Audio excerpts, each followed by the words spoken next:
Hello दोस्तों, नमस्ते, प्रणाम। और आप सब कैसे हैं दोस्तों? कमेंट करके जरूर बताइएगा। आप सभी का स्वागत है कंचन यादव 11-12 ब्लॉग्स चैनल में। आप सब जाइए दोस्तों, सर्च कीजिए और अपना अपना प्यार दुलार आशीर्वाद दीजिए दोस्तों। आगे बढ़ाइए। चैनल पर नए आए हैं तो सब्सक्राइब कर लीजिए और बेल आइकन को प्रेस कर दीजिए ताकि मेरे वीडियो का नया नोटिफिकेशन दोस्तों आप सब तक सबसे पहले पहुंचे। तो चलिए दोस्तों, वीडियो शुरू करते हैं। ज्येष्ठ मास की पूर्णिमा और इसको बट पूर्णिमा के नाम से भी जाना जाता है दोस्तों। तो आप सभी को ज्येष्ठ पूर्णिमा और बट पूर्णिमा की बहुत बहुत शुभकामनाएं देती हूँ दोस्तों। ज्येष्ठ पूर्णिमा को दोस्तों भगवान विष्णु, माता लक्ष्मी और श्री सत्यनारायण भगवान चंद्रोदय का पूजन किया जाता है। इसका विशेष महत्व है पूर्णिमा तिथि पर। तो कहीं कहीं महिलाएं ज्येष्ठ अमावस्या पर बट सावित्री का व्रत करती हैं और कहीं कहीं सभी सुहागिन महिलाएं ज्येष्ठ बट पूर्णिमा पर इसका व्रत करती हैं। अपने सुहाग की कामना के लिए, अपने पति की दीर्घायु के लिए इस व्रत को सभी सुहागिन महिलाएं करती हैं। और आज की इस वीडियो में हम जानेंगे ज्येष्ठ पूर्णिमा का व्रत कब किया जाएगा, पूजा का शुभ मुहूर्त क्या रहेगा, पूर्णिमा तिथि कब से प्रारंभ हो रही है, चंद्रोदय का समय क्या रहेगा। ये सभी महत्वपूर्ण बातें आज की इस वीडियो में हम जानेंगे। इस दिन दोस्तों कथा सुनने का विशेष महत्व है। कहीं कहीं ज्येष्ठ पूर्णिमा के दिन माताएं बट वृक्ष का पूजन करके पूर्णिमा का व्रत करती हैं और कहीं कहीं सत्यवान और देवी सावित्री की पूजन करके महिलाएं व्रत रखती हैं। और अब जानेंगे ज्येष्ठ पूर्णिमा कब से प्रारंभ हो रही है। तो ज्येष्ठ पूर्णिमा तिथि प्रारंभ हो रही है दोस्तों 29 जून 2026 सुबह 3:07 पर। पूर्णिमा तिथि का समापन हो रहा है 30 जून 2026 सुबह 5:26 पर। तो ऐसे में सनातन धर्म में उदया तिथि का मान्य विशेष होता है। तो उदया तिथि के अनुसार 29 जून को पूर्णिमा तिथि का व्रत किया जाएगा दोस्तों। अब की बार एक ही दिन है, आप दुविधा में मत पड़िए, संशय में। ये पूर्णिमा का जो व्रत है, बट पूर्णिमा ज्येष्ठ पूर्णिमा का व्रत 29 जून दिन सोमवार को व्रत किया जाएगा। अब हम जानेंगे पूर्णिमा के दिन शुभ मुहूर्त के बारे में। शुभ मुहूर्त रहेगा दोस्तों सूर्योदय सुबह 5:16 पर, सूर्यास्त होगा 7:23 पर। ब्रह्म मुहूर्त सुबह 4:06 से 4:46 तक। इसमें हम सुबह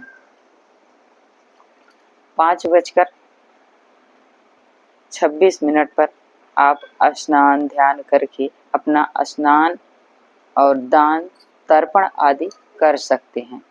इसमें आप विधिवत पूजन करें। ज्येष्ठ का महीना है, गर्मी तपन इतनी होती है, सुबह सुबह आप बट वृक्ष का पूजन भी कर सकते हैं और कथा भी सुन सकते हैं। यदि आप नहीं सुन सकते हैं तो दोपहर में अभिजीत मुहूर्त में भी इसका पूजन कर सकते हैं और श्री सत्यनारायण भगवान का भी कथा सुन सकते हैं। तो दोपहर अभिजीत मुहूर्त का समय है दोस्तों 12:03 से 12:57 तक है। इसमें भी आप श्री सत्यनारायण भगवान का पूजन कर सकते हैं। तो ये अभिजीत मुहूर्त का समय है।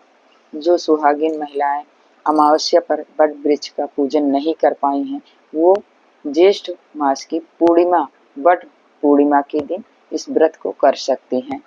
और जो नया व्रत उठाना चाहते हैं वो अभी नहीं उठाएंगे। जब अधिक मास लगता है दोस्तों तो कोई भी नया व्रत नहीं किया जाता है। तो इस प्रकार आप जो लोग पहले से करते चले आ रहे हैं वो इस व्रत को जरूर करेंगे।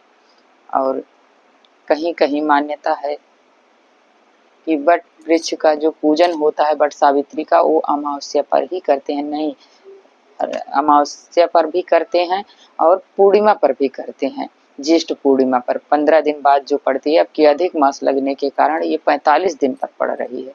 तो आप बट पूर्णिमा ज्येष्ठ पूर्णिमा पर इस व्रत को कर सकते हैं। सुबह पूर्णिमा के दिन सुबह सवेरे उठकर स्नान ध्यान जरूर करें।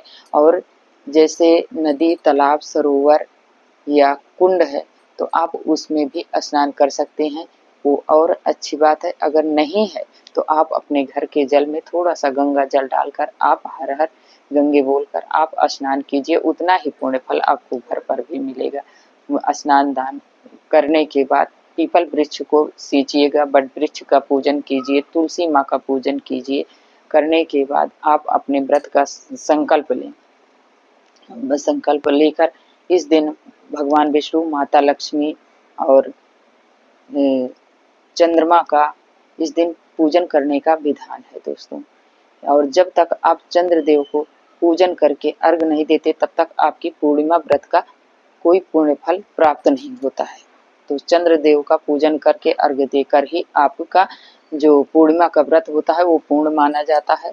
और इस दिन शाम के समय आप विधिवत चंद्रदेव का पूजन करें। पूजन में आप खीर का भोग अवश्य लगाएं और फिर अर्घ देकर अपने व्रत का पारण करें। और कुछ लोग पूर्णिमा का जो व्रत करते हैं सुबह स्नान ध्यान करके दान पुण्य करते हैं और पूजा पाठ करके अपना व्रत खोल लेते हैं, अपना शुद्ध सात्विक भोजन ग्रहण करते हैं।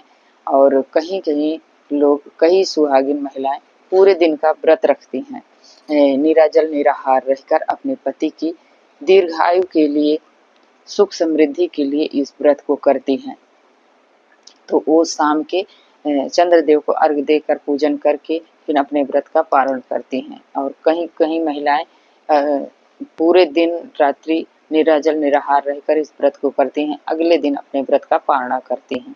तो ये आप अपने यहाँ के नियम के अनुसार आप देख लीजिएगा। अब हम जानेंगे दोस्तों चंद्रोदय का समय क्या रहेगा। तो शाम की पूजा का शुभ मुहूर्त क्या रहेगा दोस्तों। 7:23 से लेकर 8:38 तक रहेगा। इसमें आप विधिवत भगवान विष्णु, भगवान माता लक्ष्मी का विधि विधान से आप पूजन कीजिए। और इसके बाद चंद्रोदय का समय है 7:03 दोस्तों। इसमें आप चंद्र देवता को विधिवत पूजन कीजिए और अर्घ दीजिए। अर्घ देने के बाद अपने व्रत का पारायण कीजिए। तो ये रही दोस्तों पूर्णिमा की पूजा विधि और नियम। आप सबको ये समझ में आया होगा। और इस दिन विधि विधान पूर्वक विष्णु भगवान, माता लक्ष्मी का और चंद्रदेव का, सत्यनारायण भगवान का पूजन विधिवत किया जाता है दोस्तों। और पौराणिक मान्यता के अनुसार अमावस्या, पूर्णिमा, एकादशी तिथि ये विशेष मान्य है इनका। इस दिन विधिवत स्नान, दान और तर्पण किया जाता है। तो आप लोग जरूर कीजिएगा। आप सबको शुभ मुहूर्त भी बता दी। इस समय में आप स्नान, दान, तर्पण जरूर कीजिएगा और पूजन कीजिएगा। अब मिलती हूँ नेक्स्ट ब्लॉग वीडियो में दोस्तों। तब तक के लिए बाय बाय। जय श्रीमन नारायण।